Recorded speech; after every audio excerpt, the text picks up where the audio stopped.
अस्सलामु अलैकुम व रहमतुल्लाहि व बरकातुहू।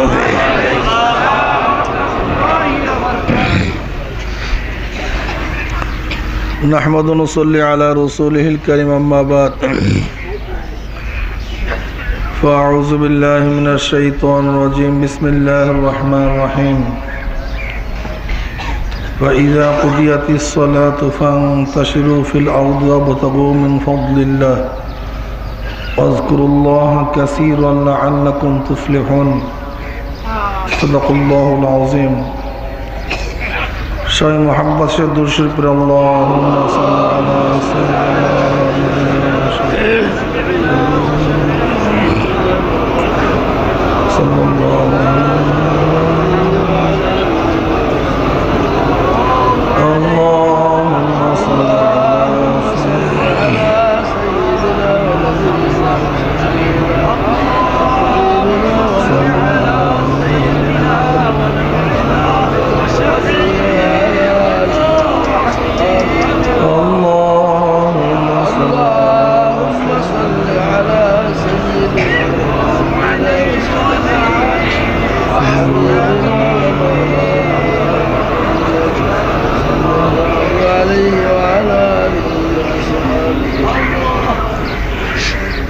وقال رسول الله صلى الله عليه وسلم الدنيا مزرعة الآخرة। আল্লাহ পাকের শুকর যে মাওলাই কারীম আপনাকে আমাকে লক্ষ কোটি মানুষের মধ্য থেকে বেছে বেছে আল্লাহ পাকের ফরজ হুকুম ফজরের নামাজ জামাতের সাথে আদায় করার তৌফিক দান করছেন। শুকরিয়া দান সবাই বলে আলহামদুলিল্লাহ। আল্লাহ পাক রব্বুল আলামিন আপনাকে আমাকে ঘুমের মধ্যে রাখতে পারতেন, কিন্তু ঘুমের মধ্যে না রেখে গাফলাতের মধ্যে না রেখে দয়া করে মায়া করে তার সামনে দাঁড়াবার সুযোগ করে দিয়েছে। আসলে আল্লাহর সামনে বান্দাকে যদি আল্লাহ পাক সুযোগ না দেন, প্রেসিডেন্টের সামনে যদি আহ্বান না করা হয় তাহলে এমনিতেই কেউ যেতে পারে। অনেক প্রোটোকল, অনেক বাতা অতিক্রম করে তার কাছে হাজির হতে হয়। আহকামুল হাকিমের রব্বুল আলামিন যদি না ডাক দেন তাহলে আসলে বান্দা কিন্তু তার সামনে হাজির হতে পারে না। আল্লাহ পাক রব্বুল আলামিন দয়া করে মায়া করে তার দরবারে হাজিরা দেওয়ার তৌফিক দান করছেন, আলহামদুলিল্লাহ। আবার জামাতের সাথে নামাজ আদায় করছি। আপনারা জানেন ফজরের নামাজ জামাতের সাথে আদায় করতে পারলে অর্ধরাত্র ইবাদত করার সওয়াব আল্লাহ পাক আমলনামায় লিখে দেন। এশারের নামাজ জামাতের সাথে আদায় করতে পারলে বাকি অর্ধরাত্র ইবাদত করার সওয়াব আল্লাহ পাক আপনার আমলনামায় লিখে দিবেন। আশা করা যায় যারা এশা এবং ফজরের নামাজ জামাতের সাথে আদায় করতে পারলাম, গোটা রাত্র ইবাদত করার সওয়াব আল্লাহ পাক আপনার এবং আমার আমলনামায় লিখে দিয়েছেন। একা একা নামাজ আদায়ের চেয়ে জামাতে নামাজ আদায় করলে 25 গুণ সওয়াব বেশি হয়। কয় গুণ? তাই 2কে 25 দিয়ে গুণ দিলে 50 রাকাত নামাজের সওয়াব এই মাত্র পেয়ে গেছে। অন্য রওয়ায়াতের মধ্যে আসছে 27 গুণ। কলবের ব্যাপার, যার যত তাকওয়া ভালো তার তত বেশি সওয়াব হইতে থাকবে, মিটার বাড়তে থাকবে। কি কথা ঠিক না? এগুলো মনে রাখতে হবে। যে ব্যক্তি 40 দিন তাকবীরে উলার সাথে জামাতে নামাজ আদায় করতে পারবে, আল্লাহ পাক রব্বুল আলামিন তার জন্য জান্নাত ওয়াজিব এবং নেফাকির মুনাফিকের খাতার থেকে নামটা কাইটে দেবে। বাস, আল্লাহু আকবার, মুনাফিকের নাম থেকে নাম কেটে দিবে। জামাতে নামাজ আদায় করতেই হবে। বিনা ওজরে জামাত তরক করাই যাবে না। বিনা ওজরে জামাত তরক করা মুনাফিকের আলামত। আকিমুস সালাহ, অনেক মুফাসসিরিন কিরাম বলছেন আকিমুস সালাতের উদ্দেশ্য জামাতের সাথে নামাজ আদায় করা, কায়েম করা, ঠিক না? জামাতের অনেক গুরুত্ব। নবী আলাইহিস সালাতু ওয়াস সালাম জামাতকে এত বেশি গুরুত্ব দিতেন, যখন অসুস্থ হয়ে গেছেন দুই মানুষের কাঁধের উপরে ভর দিয়ে ন্যাংরাইতে ন্যাংরাইতে জামাতে হাজির হয়েছে। নামাজ তো তাওয়াজু আজিজ ইনকিসারি, পরিপূর্ণ নত হওয়ার বাস্তব এক ট্রেনিং কোর্স। পরিপূর্ণ, যে যাকে তাজিম করে তার কাছে পরিপূর্ণ নত হয়ে যায়। আর তাজিমের শেষ দরজা হলো কি? নিজের কপালটাকে জমিনের মধ্যে ঠেকাইয়া দেওয়া। এর জন্য একমাত্র সেজদা আল্লাহর জন্যই জায়েজ, অন্য কারোর জন্য জায়েজ নেই, হারাম। অন্য কারোর জন্য। এই লোকটা উঠে ইনি আসছে কোথার থেকে আবার নতুন? কি ইনি?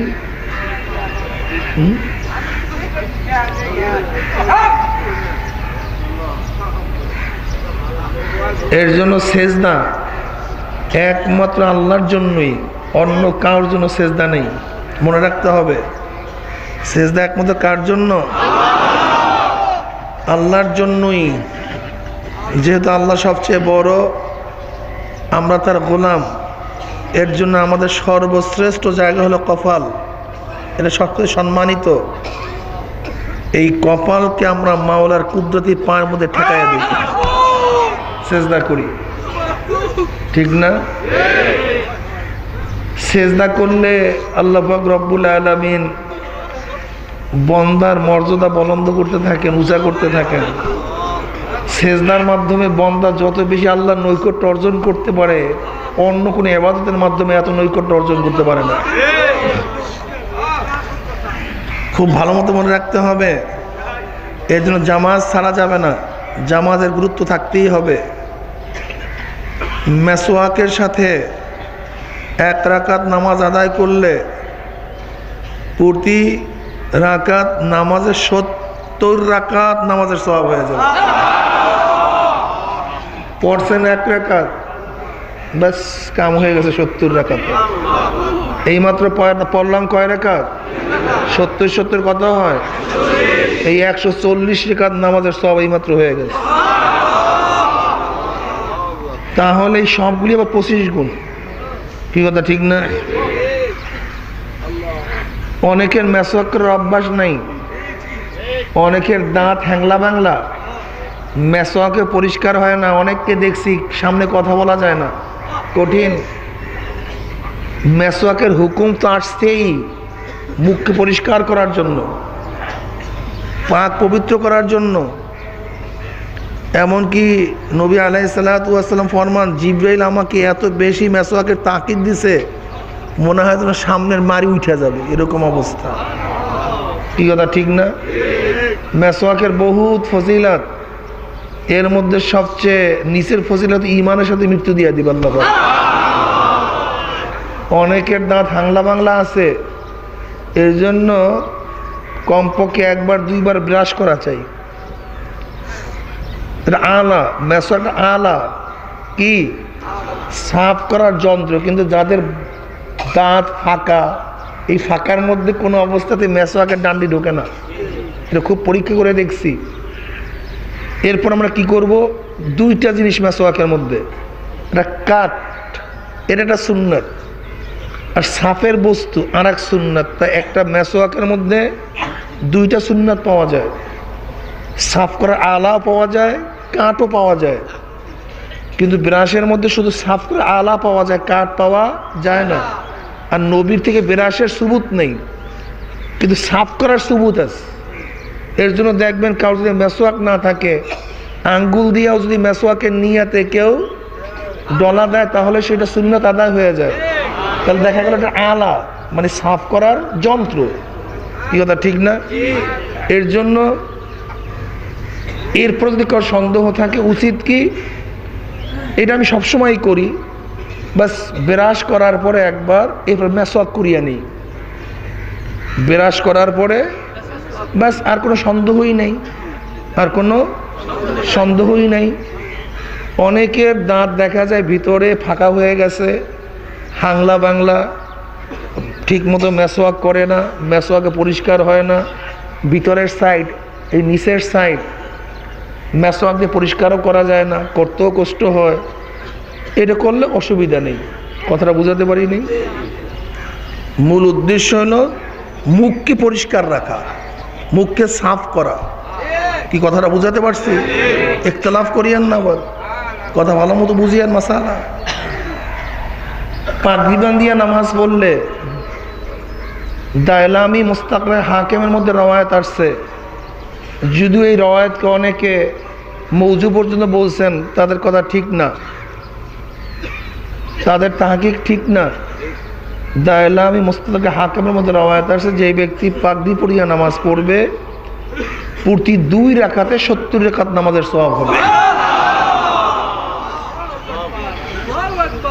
যাই হোক, এই সওয়াবগুলি আমাদের মধ্যে আছে যারা এই কাজগুলি এইমাত্র আদায় করলাম। কি কথা ঠিক না? এইগুলি হলো নামাজের বাহ্যিক। এরপর নামাজের ভিতরে কলব কি, ভিতরের ব্যাপারটা কি? হুজুরি কলব, খুশু খুজুর সাথে নামাজ আদায় করা, খুশু খুজুর সাথে নামাজ আদায় করা, ধীর স্থিরভাবে দাঁড়ানো। খেয়াল রাখা চাই, এক আল্লাহর ওলি, তাকে প্রশ্ন করা হয়েছে আপনার নামাজের মধ্যে এরকম হাল হয় কিভাবে? যখন আমি নামাজে দাঁড়াই তখন খেয়াল করি আমার সামনে আল্লাহ আছেন, আমার ডাইনে জান্নাত, পিছনে বামে জাহান্নাম, আমি পুলসিরাতের উপরে দাঁড়ানো আছি আর পিছনে আজরাইল দাঁড়ানো অবস্থায় আছে। কি এই খেয়াল আমি 40 বছর পর্যন্ত নামাজ পড়ি, 40 বছর এই খেয়ালে সামনে আল্লাহ আছেন, ডাইনে আমার জান্নাত, বামে জাহান্নাম, পুলসিরাতের উপরে দাঁড়ানো, পিছনে আজরাইল, ধাক্কা দিলেই কারবার শেষ।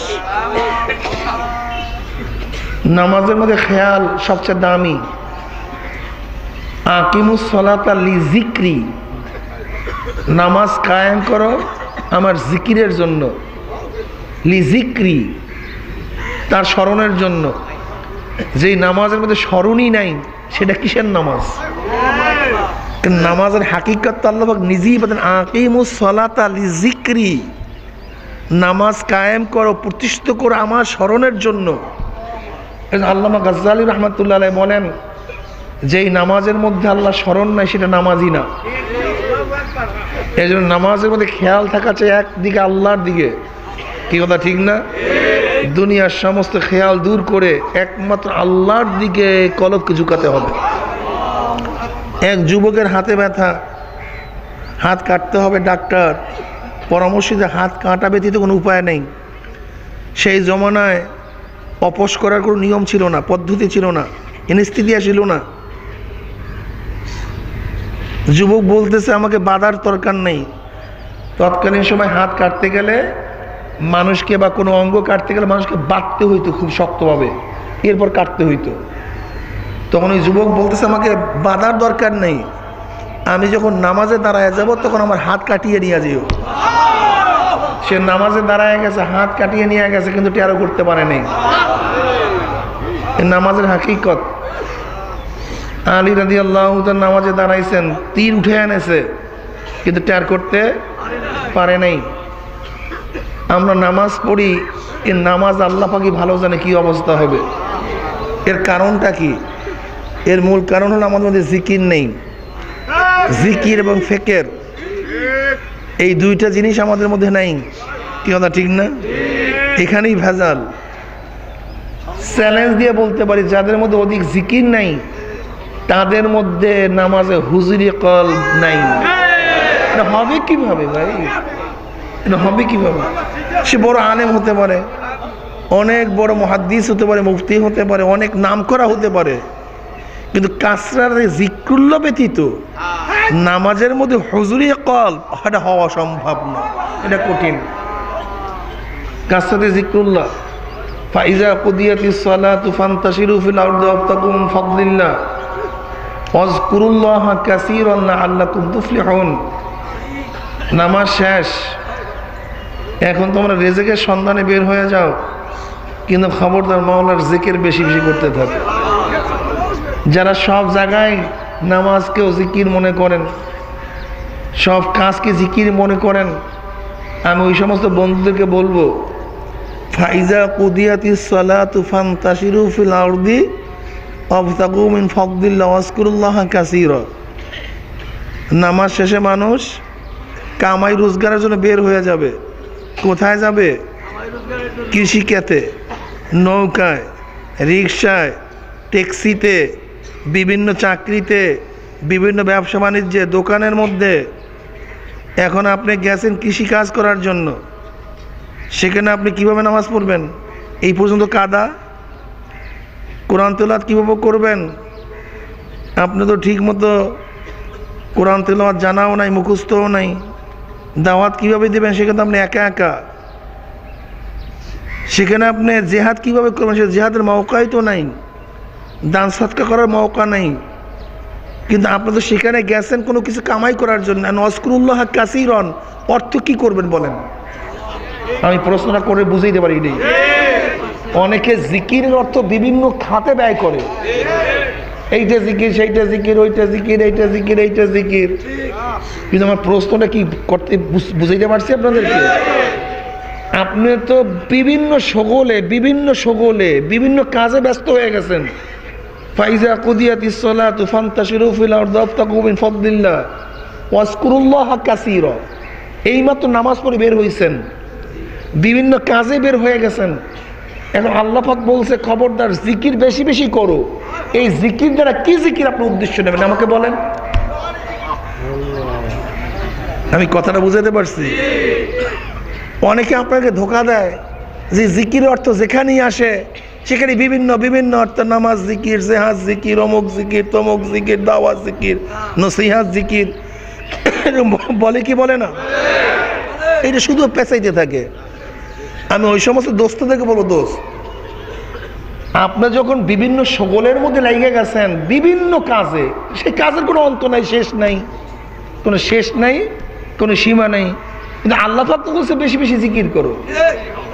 এই জিকির দ্বারা জবানি জিকির এবং ফিকরি জিকির ছাড়া অন্য কোনো উদ্দেশ্য নেওয়া সম্ভবই না। ওয়াজকুরুল্লাহ কাসীরা, বেশি বেশি পরিমাণে জবানটাকে মাওলার জিকিরে লাগাইয়া দে। কি কথা ঠিক না? হাঁটতে চলতে উঠতে বসতে মাওলার জিকির চালা। জিকিরের যে কি ফজিলত, কি দাম! সুবহানাল্লাহি ওয়া বিহামদিহি। আমি ওই সমস্ত দোস্ত থেকে বলবো, দোস্তরা হাদিস তো জীবনভর পড়াইতেছেন, কিন্তু আপনি কি দেখছেন এই হাদিসের মেসদাক, হাদিস যা বলছে আমার মধ্যে সেটা ফিট হয়েছে কিনা? সাবাতুন ইউযিল্লুহুমুল্লাহু ফি যিল্লিহি ইয়াওমা লা যিল্লা ইল্লা যিল্লুহু, আল ইমামুল আদিল ওয়া শাবুন নাশা ফি ইবাদাতিল্লাহ, ওয়া রাজুলুন কলবুহু মুআল্লাকুন ফিল মাসাজিদ, ওয়া রাজুলান তাহাব্বা ফিল ইসতিমা আলা যালিকা ওয়া তাফাররাকা আলাইহি, ওয়া রাজুলুন দাআতু ইমরাতুন যাতু মানসাবিন ওয়া জামানিন ফাকালা ইন্নী আখাফুল্লাহ, ওয়া রাজুলুন তাসাদ্দাক বিসাদাকাতিন ফাআখফা হাত্তা লা তা'লামা শিমালুহু মা তুনফিকু ইয়ামিনুহু, ওয়া রাজুলুন যাকারাল্লাহা খালিয়ান ফাফাযাত আইনাহু। 7 ব্যক্তিকে আল্লাহ পাক কিয়ামতের ময়দানে আরশের নিচে জায়গা দিয়ে দেবেন। কোন দিন? ইয়াউমা লা যিল্লা ইল্লা যিল্লুহু, যেই দিন মাওলা পাকের আরশের ছায়া ব্যতীত তাঁবুর কোনো ব্যবস্থা নাই, ছাদের কোনো ব্যবস্থা নাই, ছাতার কোনো ব্যবস্থা নাই, একমাত্র আরশই ছায়ার জায়গা, এছাড়া কোনো স্থান নাই। ওই কিয়ামতের ময়দানে আল্লাহ পাক 7 ব্যক্তিদের ডাকিয়া আরশের নিচে জায়গা করিয়া দিবেন। এর মধ্যে আল ইমামুল আদিল,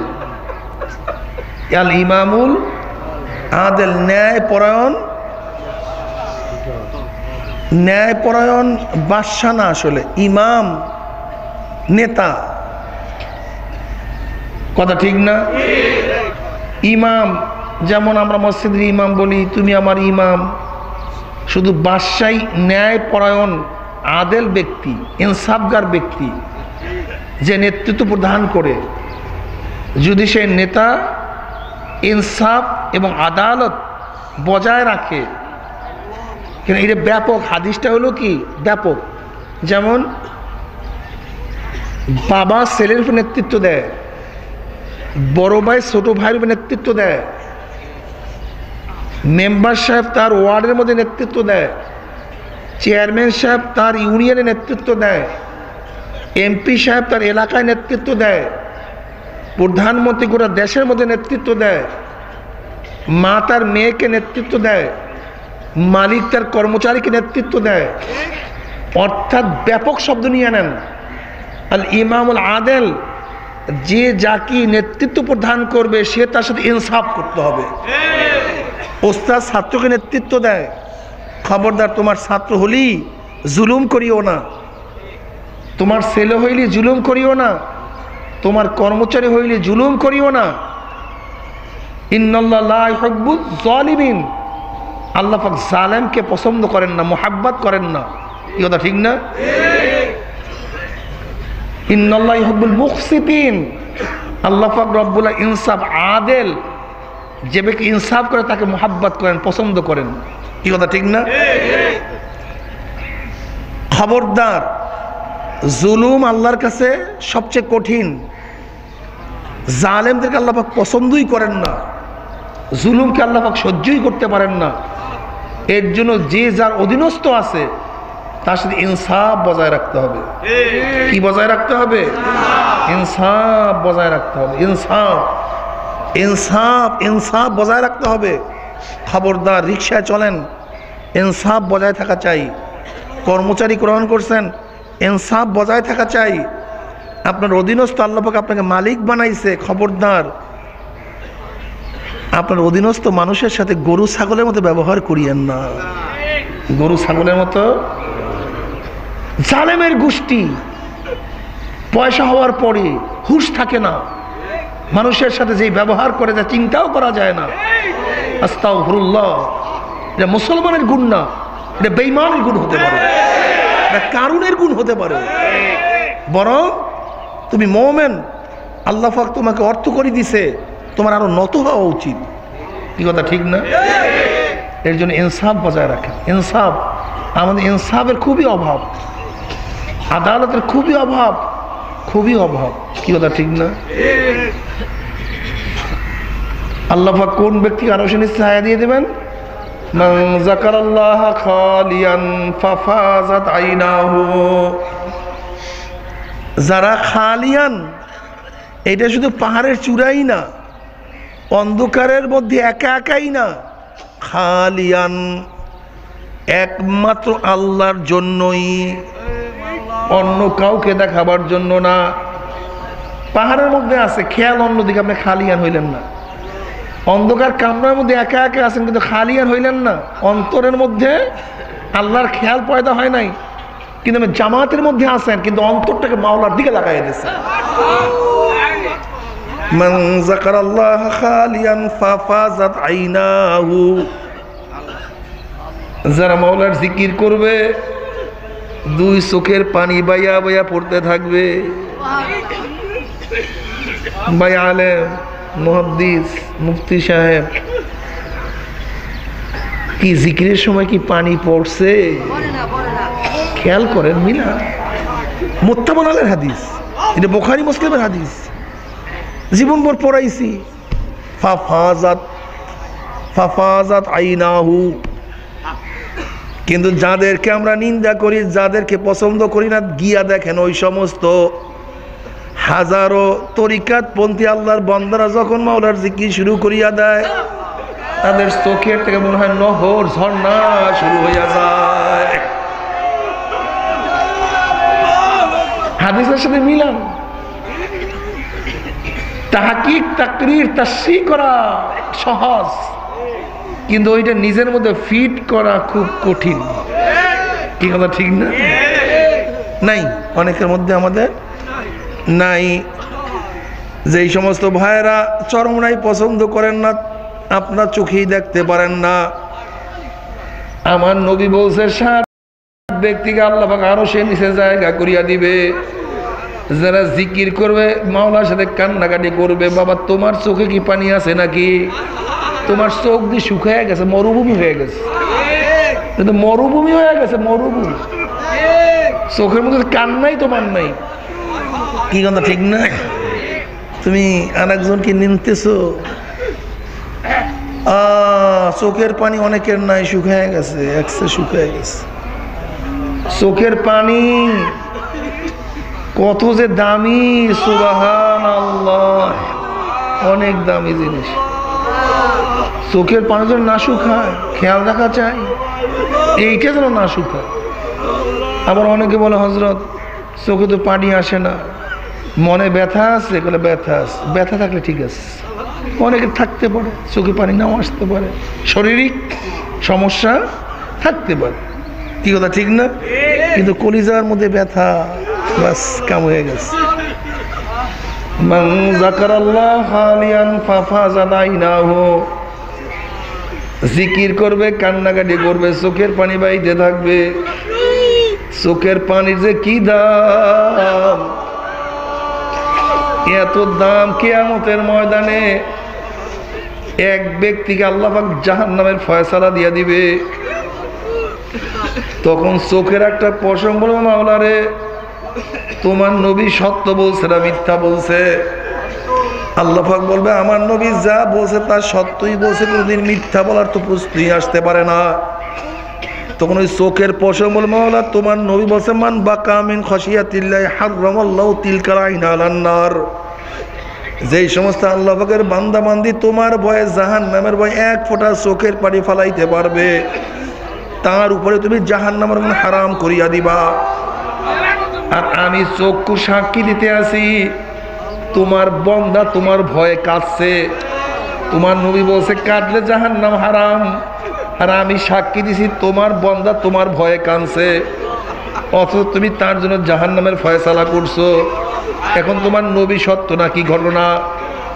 অমনি আমার মাওলা পাক ডাক দিয়ে জিবরিলকে, জিবরাইল রে, গোটা কিয়ামতের ময়দানের মানুষকে এলান করিয়া দে, খবর দিয়া দে, অমুকের ছেলে অমুককে আল্লাহ পাক চোখের একটা পশমের সাক্ষীর কারণে মাফ করিয়া দিছে। সবাই বলি সুবহানাল্লাহ। অনেক দামি জিনিস, অনেক দামি জিনিস। মান যাকারাল্লাহ খালিয়ান ফাফাযাত আইনাহু, যারা চরমনাইকে পছন্দ করেন না, আমাদের কাছে হাজারো লক্ষ দলিল আছে। চরমনাই মুজাহিদরা আল্লাহর শুকর যখন মৃত্যুবরণ করার আগেই দেখা যায় তাদের জবানের মধ্যে মাওলার জিকির জারি হয়ে যায়। হাজারো প্রমাণ বাবা, হাজারো হাজারো হাজারো। وعن معاذ بن جبل رضي الله عنه قال آخر كلمة فارقت عليها رسول الله صلى الله عليه وسلم قلت يا رسول الله أخبرني بأحب الأعمال إلى الله عز وجل قال رسول الله صلى الله عليه وسلم أن تموت ولسانك رطب من ذكر الله سبحان الله। মুআয ইবনে জাবাল বলেন, ইয়ামানে যাওয়ার আগে আমি আল্লাহর হাবিবের কাছে প্রশ্ন করলাম, এরপরে আর আমি তার সাথে সাক্ষাৎ করতে পারিনি, ইয়ামানে চলে গেছি। যাওয়ার আগে প্রশ্ন করছি, ইয়া নবী আল্লাহ, আল্লাহর নিকটে সবচেয়ে প্রিয় আমল কোনটা, প্রিয় আমল কোনটা? আল্লাহ নবী বলেন, আল্লাহর কাছে সবচেয়ে প্রিয় আমল তোমার মৃত্যু এমত অবস্থায় আসুক যেন তোমার জবানের মধ্যে মাওলার জিকির জারি থাকে।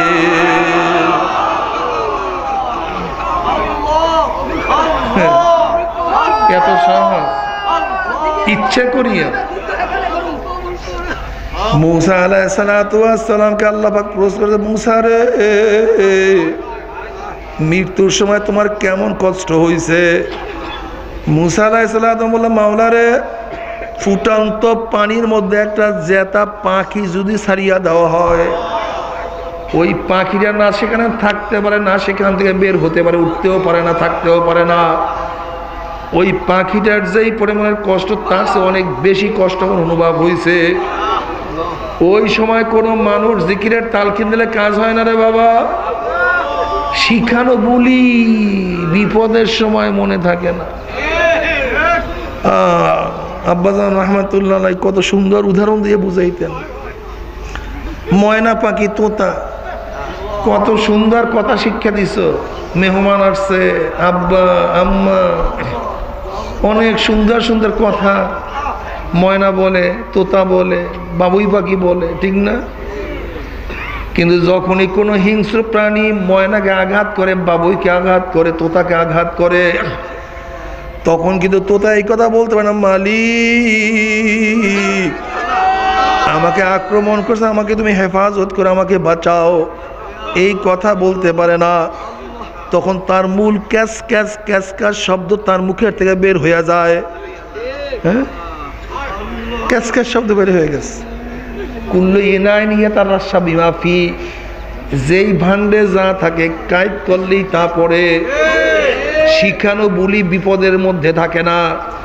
যেরকম অনেক সাক্ষীকে অনেক কিছু শিখাইয়া নিয়ে যায়, এইটা বলবা সেইটা বলবো, ওইটা বলবা সেইটা বলবা, কিন্তু যখনই ধমক দেয় সব ভুলিয়া গেছে। শিখানো বলি বিপদের সময় মনে থাকে না, ভুলিয়া যায়। শিখানো কলেমা মৌয়াতের সময় পড়া যায় না। কলেমা কলবের মধ্যে সিটিং করো, ফিটিং করো। কলবের মধ্যে যদি কলেমা সিটিং ফিটিং করতেই পারো, দেখবা কলেমা এমনিতেই বের হয়ে যাবে। তোমার তালকিন দেওয়ার আগেই তোমার কলেমা তোমার জবান থেকে বের হয়ে যাবে। তবে আবার কেউ কলেমা না পড়লে তাকে খারাপ মনে করিয়েন না, খবরদার। আর একজনকে বেশি ব্যতিব্যস্ত করিয়েন না কলেমা পড়াবার জন্য। এক বুজুর্গের ইন্তেকালের সময় কলেমার তালকিন দিতেছিল, কলেমার তালকিন দিতেছিল। তখন সে দুধ করে সরাইয়া দেয়, বারবার দুধ করে। সবাই আশ্চর্য হয়ে গেছে, ঘটনা কি, ঘটনা কি, এত বড় বুজুর্গ অবস্থা এরকম কেন? কিছুক্ষণ পর হুঁশে আসছে, বলে হযরত ঘটনা কি, আপনাকে কলেমার তালকিন আপনি সরাই দিতে আছেন? বলে আমাকে শয়তান বারবার ওয়াসওয়াসা দিতে, আমি তাকে সরাইয়া দিতে আছি। এর জন্য খবরদার বেশি দাফাদাফি করা যাবে না, মাওলার রহমতের উপরে ভরসা রাখতে হবে। ওই সময় মাওলার রহমত ব্যতীত উপায় নাই, মাওলার রহমত ব্যতীত কলেমা পড়া সম্ভব না। তবে বাবারে যেই ভান্ডে যা থাকে কাজ করলেই তাই পড়ে। যেই কন্ট্রাক্টর সারাদিন ঢাকা ঢাকা বরিশাল বরিশাল বলে, ঘুমের মধ্যেও সে বরিশাল বরিশাল করিয়া উঠিয়া চিল্লায় ওঠে। যেই বাদামওয়ালা সারাদিন বাদাম বাদাম করে চিল্লাইতে থাকে, ঘুমের মধ্যেও সে বাদাম বাদাম করে চিল্লায় ওঠে। ঠিক যেই ব্যক্তি জিন্দি তোমার মাওলা আল্লাহ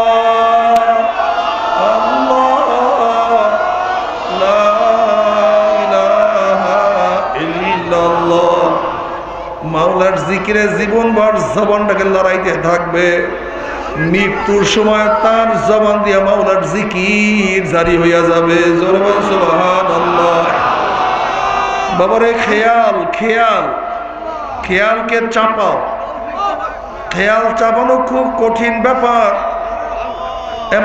কমা। খেয়াল সবচেয়ে কঠিন, খেয়াল সবচেয়ে দামি।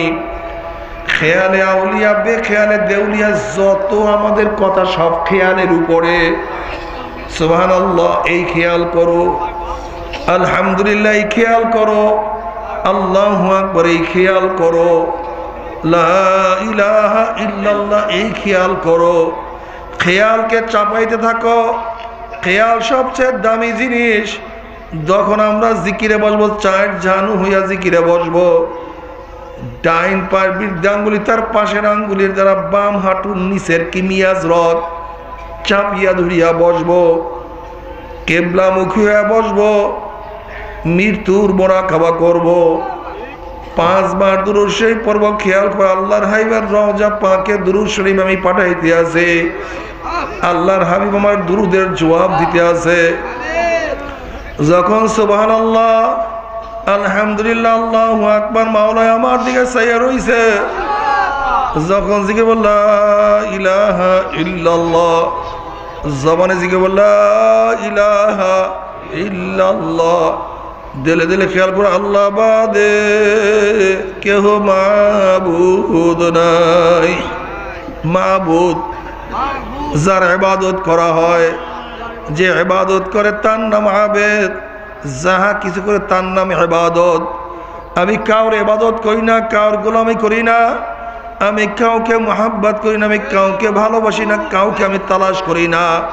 লা মাশুকা ইল্লাল্লাহ, লা মাহবুবা ইল্লাল্লাহ, লা মাবুদা ইল্লাল্লাহ, লা মাশুকা ইল্লাল্লাহ, লা মাতলুবা ইল্লাল্লাহ, লা ইলাহা ইল্লাল্লাহ। আল্লাহ বাদে কেহ মাবুদ নাই। আল্লাহ বাবারে, নবী আলাইহিস সালাতু ওয়াস সালাম আফজালুজ যিকর লা ইলাহা ইল্লাল্লাহ। অন্য রওয়ায়াতের মধ্যে আল্লাহ নবী বলেন, মান ক্বালা লা ইলাহা ইল্লাল্লাহ হাক্কান দাখালাল জান্নাহ। যেই ব্যক্তি লা ইলাহা ইল্লাল্লাহ তার হকের সাথে আদায় করবে, আল্লাহ পাক রব্বুল আলামিন তার জন্য জাহান্নাম হারাম, জান্নাত ওয়াজিব করিয়া দিবে। জোরে বলুন সুবহানাল্লাহ। বাবারে, লা ইলাহা ইল্লাল্লাহর হক কি? আল্লাহ বাদে কার কথা মানি না, আল্লাহ বাদে কাউর দিকে আমি চলি না। আমার সব কিছু হুকুম একমাত্র মাওলার থেকে হয়, মাওলার হুকুম অনুযায়ী আমি চলি। মাওলা যা আদেশ করছে তা আমি পালন করি, মাওলা যা নিষেধ করছে আমি তা ছাড়িয়া দেই। এর নাম লা ইলাহা ইল্লাল্লাহ। আল্লাহ তুমি কবুল করিয়া নাও। বাবারে, খেয়ালকে চাপা, কলবকে সাফ করো। নবী আলাইহিস সালাতু ওয়াস সালাম ফরমান, লিকুল্লি শাইইন সিকালাতুন সিকালাতুল কুলুবি যিকরুল্লাহ। প্রত্যেকটা জিনিস পরিষ্কার করার একটা হাতিয়ার আছে। যেরকম জমিনের মধ্যে ময়লা ধরলে পরিষ্কার করার হাতিয়ার ঝাড়ু ঝাঁটা, কাপড়ের মধ্যে ময়লা ধরলে পরিষ্কার করার হাতিয়ার সাবান ছোটা, ডার মধ্যে লোহার মধ্যে জং ধরলে পরিষ্কার করার হাতিয়ার হল রেত। কলবের মধ্যে যখন ময়লা ধরিয়া গেছে, এখন কিভাবে পরিষ্কার করবা? কলবের মধ্যে রেত মারা যাবে না, সাবান ছোটাও লাগানো যাবে না, ঝাঁটা দিয়েও পরিষ্কার করা যাবে না। আল্লাহ নবী বাতায়া দেন, তোমার কলবের মধ্যে যদি ময়লা ধরিয়াই থাকে, প্রত্যেকটা জিনিস পরিষ্কার করার ভিন্ন ভিন্ন ভিন্ন ভিন্ন ধরনের হাতিয়ার আছে। আর কলবকে পরিষ্কার করার হাতিয়ার হলো মাওলার জিকির। আল্লাহ, মাওলার জিকির ছাড়া কলবকে পরিষ্কার করা সম্ভব না। যে যত বেশি মাওলার জিকির করবে তার কলব তত বেশি পরিষ্কার হইয়া যাবে। এই পরিষ্কার হইতে হয় যেরকম আয়নার মধ্যে চেহারা দেখা যায় না, কারণ হলো আয়নার মধ্যে ময়লা, আয়নার মধ্যে ধুলা লাগিয়া গেছে। আয়নাকে পরিষ্কার করতে থাকো, পরিষ্কার যত বেশি করবা তত চেহারা তোমার স্পষ্ট হয়ে যাবে। যত বেশি পরিষ্কার করবা তত চেহারা তোমার স্পষ্ট দেখা যাবে। যত ময়লা থাকবে তত তোমার চেহারার মধ্যে ছাপ, তোমার চেহারা পরিষ্কার আসবে না। ঠিক কলবটা ময়লা পড়ার কারণে অনেক জিনিস আমাদের কাছে ধরা পড়ে না। কোনটা হক কোনটা বাতিল, কি করা উচিত কি করা উচিত না আমাদের মধ্যে ধরা পড়ে না। যদি কলবকে ঠিক মতো পরিষ্কার করিয়া মাওলার ভয় অর্জন করতে পারি, ইন তাত্তাকুল্লাহা ইয়াজআল লাকুম ফুরকানা ওয়া ইউকাফিরু আনকুম সাইয়্যাতিকুম। যদি কলবকে ঠিক মতো পরিষ্কার করতে পারি, কলবের মধ্যে অনেক জিনিস ধরা পড়িয়া যাবে। এমন অনেক জিনিস ধরা পড়বে, যেরকম ওমর ইবনুল খাত্তাব রাদিয়াল্লাহু তাআলা আনহু মদিনায় বসিয়া বসে, ইয়া সারিয়াতুল জাবাল, ইয়া সারিয়াতুল জাবাল, ইয়া সারিয়াতুল জাবাল, আই উনজুর ইলাল জাবাল। এ সারিয়া, পাহাড়ের দিকে তাকাও, পাহাড়ের দিকে তাকাও, পাহাড়ের দিকে তাকাও। ওমর ইবনুল খাত্তাব রাদিয়াল্লাহু তাআলা কলব পরিষ্কার থাকার কারণে তার কাছে সব কিছু স্পষ্ট হয়ে গেছে। কিন্তু তোমার আমার কলবের মধ্যে ময়লা থাকার কারণে হক এবং বাতিল তুমি আমি স্পষ্ট করতে পারি না। এর জন্য কলবকে পরিষ্কার করার সবচেয়ে বড় হাতিয়ার হইল মাওলার জিকির। আল্লাহ তুমি কবুল করিয়া নাও। মাওলার জিকির এত দামি। ওয়ান মায ইবনে জাবাল রাদিয়াল্লাহু তাআলা قال قال رسول الله صلى الله عليه وسلم ما عمل آدمي عملا أنزل من عذاب القبر من ذكر الله أو كما قال النبي عليه الصلاة والسلام ما عمل عملا أنزل من عذاب القبر من ذكر الله। নবী আলাইহিস সালাতু ওয়াস সালাম এইভাবে বলেন যে বনি আদমের জিকিরের চেয়ে অন্য কোনো আমল কবরের আযাব থেকে নাজাত দেওয়ার বড় আমল কোনো নাই। কবর আযাব থেকে নাজাত দেওয়ার সবচেয়ে বড় আমল হলো মাওলার জিকির। মা আমেল আদম, এর জন্য আমরা মাওলার জিকির বেশি বেশি করতে হবে। কবর আযাব থেকে নাজাত পাওয়া যাবে, কিয়ামতের ময়দানে আরশের নিচে জায়গা পাওয়া যাবে। হযরত মাওলানা জাকারিয়া সাহেব রাহমাতুল্লাহ ফাজাইল আমলের মধ্যে বেশি বেশি জিকিরকারীদের 100-র উপরে ফজিলত বয়ান করছে, পড়িয়া দেখিয়েন। যারা বেশি বেশি করে মাওলার জিকির করবে তাদের মওয়াত ঈমানের সাথে হইয়া যাবে। যারা বেশি বেশি মাওলার জিকির করবে কবরটা তাদের জান্নাতের বাগিচা হইয়া যাবে। যারা বেশি বেশি করে মাওলার জিকির করবে কিয়ামতের ময়দানে তাদের চেহারা উজ্জ্বল হইয়া যাবে। যারা বেশি বেশি করে মাওলার জিকির করবে তাদের আমল নামার ডাইন হাতে পড়িয়া যাবে। যারা বেশি বেশি করে মাওলার জিকির করবে তাদের নেকের পাল্লা ওজন হইয়া যাবে। যারা বেশি বেশি করে মাওলার জিকির করে হাউজে কাউসারের পানি তাদের নসিব হইয়া যাবে। যারা বেশি বেশি করে মাওলার জিকির করবে পুলসরাত পানি দিয়ে আমার মাওলার জান্নাতে হাসতে হাসতে চলিয়া যাবে। জোরে বলেন সুবহানাল্লাহ। এর জন্য জিকিরের কোনো বিকল্প নাই, জিকির করতেই হবে। সব সময় জবানটাকে আমার মাওলার জিকিরে লাগাইয়া দিতে হবে। এখন আমরা সবাই জিকির করব, খেয়াল করে মন। আজকে রাত্রে ঘুমায়া পড়ছিলাম, চক্ষু বন্ধ হয়েছিল, আবার যখন মুয়াজ্জিন ডাক দিয়েছে চক্ষু খুলিয়া নামাজে হাজির হয়ে গেছে। মনকে উজরে বন এমন একদিন হবে যেই দিন চক্ষু চিরতরে বন্ধ হয়ে যাবে, আর চক্ষু খোলা যাবে না। ধরাধরি করিয়া খাটের থেকে নামাইয়া ফেলাইবে, একটা চাদর দিয়া ঢাকিয়া ফেলাইবে, গরম পানি দিয়া গোসল করাইয়া খাটিয়ার মধ্যে উঠাইয়া প্যাকেট করিয়া জানাজার জন্য নিয়ে যাবে। আল্লাহ তুমি মাফ করিয়া দাও। জানাজা পড়াইয়া ধরাধরি করিয়া চিরতরে দুনিয়ার থেকে বিদায় দেওয়ার জন্য ওই বাঁশ বাগানের কোনো এক গোরস্থানের মধ্যে একা একা ওই অন্ধকার কবরের মধ্যে রাখিয়া দেওয়ার জন্য সবাই নিয়ে রওনা করবে। ওই যে কবর, ডাইনে মাটি বামে মাটি, নিচে মাটির বিছানা, উপরেতে মাটির চাপা, ওরে মন ভাঙা তোমার যাবে না। আল্লাহ, কোথায় আমার বন্ধু, কোথায় আমার ভাই, কোথায় আমার ছেলে, কোথায় আমার মেয়ে, কোথায় আমার ব্যবসা, কোথায় আমার দোকান, কোথায় আমার জমিন, কোথায় আমার সম্মান, কোথায় আমার ইজ্জত, কোথায় আমার খাট, সব কিছু শেষ। আমার এখন বন্ধুও নাই, আমার সাথীও নাই, আমার দোস্তরাও নাই, আমার দলের কেউ নাই। সবাই আমাকে ফালাইয়া রাখিয়া সবাই নিজের কাজে ব্যস্ত হয়ে গেছে। এখন আমি একা একাই পড়িয়া আছি। আল্লাহ, আল্লাহ রে, কোথায় আমার আড্ডা দেওয়ার সেই সাথীরা, সেই আড্ডা দেওয়ার সাথীরা এখন আর কেউ নাই। বাবারে, এমনকি স্ত্রী বলবে ভাইরা আপনারা ওর বাবার লাশ বাড়ির দরজায় দাফন করিয়েন না, কারণ নতুন কবর দেখলে বাচ্চারা ভয় পাইবে। তোমাকে আমাকে দাফন করে সবাই এসে ঘরের মধ্যে বাতি জ্বালাইবে। তোমার আমার কবরে বাতি জ্বললো কি জ্বললো না কেউ কিন্তু খবর নিতে পারবে না। আমার মাওলা যদি খবর নাই নাই উপায়টা কি হবে রে বাবা? নবী আলাইহিস সালাতু ওয়াস সালাম ফরমান, কোন না ফরমানের কবরের দুই পাশের মাটি এমন জোরে চাপ মারবে, চাপের জোরে এক পাঁজরের হাঁটি আর এক পাঁজরে লাগাইয়া ফেলাইবে। এখন সাথী নাই, সঙ্গী নাই, কেউ নাই, সব শেষ। এখন আমি মাওলাকে এমন ডাকা ডাকবো যেন মাওলা আমার ডাকে সাড়া না দিয়া পারেন। আল্লাহ বাবারে, খুব ভালো মতো বুঝিয়া শুনিয়া মাওলার কবরে যাইতে হবে। খুব খেয়ালের সাথে ধ্যানের সাথে আমার মাওলার জিকির করতে হবে। খুব খেয়ালের সাথে যখন জিকির লা ইলাহা ইল্লাল্লাহ, আল্লাহ বাদে কেহ মাবুদ নাই, না কিছু নাই, টাকা নাই, পয়সা নাই, জায়গা নাই, জমি নাই, মেম্বারি নাই, চেয়ারম্যান নাই, এমপি নাই, কিছু নাই, কিছু নাই, কিছু নাই। আসমান নাই, জমিন নাই, সূর্য নাই, লৌহ নাই, কিছু নাই, সব শেষ হয়ে গেছে। আল্লাহ বাদে কেহ মাবুদ নাই।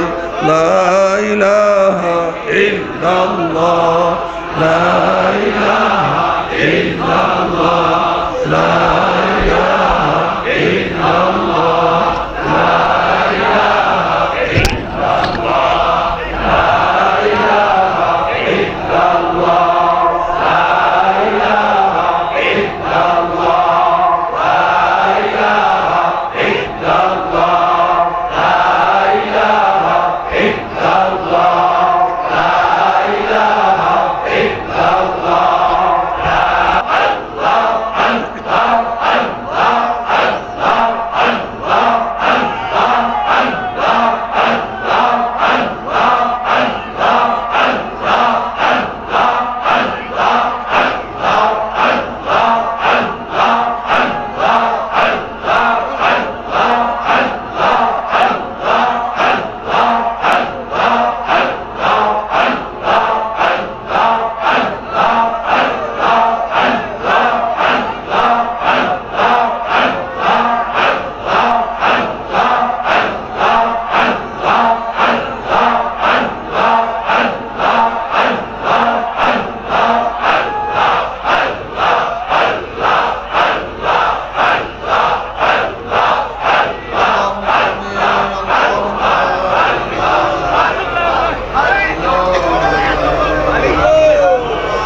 واجعلنا للمتقين إماما رب ارحمهما كما ربياني صغيرا وصلى الله تعالى على خير خلقه محمد وآله وأصحابه وأزواجه وأتباعه أجمعين ارحمنا معهم برحمتك يا أرحم الراحمين.